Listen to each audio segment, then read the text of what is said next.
The souls are like recruited soldiers. Those souls that used to get along before they came into this world, they naturally find themselves inclining towards one another in this dunya as well.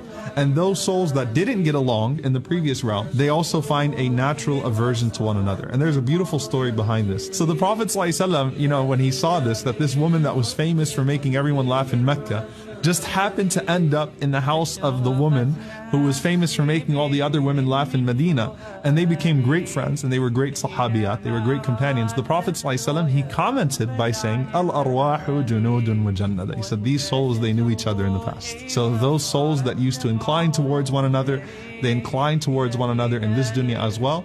And those souls that felt an aversion to one another, they still feel an aversion to one another as well. And that's why sometimes, subhanAllah, you meet someone for the first time and you're like, I feel like I've met you before, and you naturally have an affinity towards that person. You just naturally feel like you've known each other your entire lives. You probably did. You probably used to sit with one another in that previous realm, and you probably liked one another in that previous realm. You do have divinely appointed friends, and those people that you love for the sake of Allah subhanahu wa ta'ala in particular, you probably loved each other in a previous realm as well. The believing souls will naturally be directed towards one another by Allah subhanahu wa ta'ala.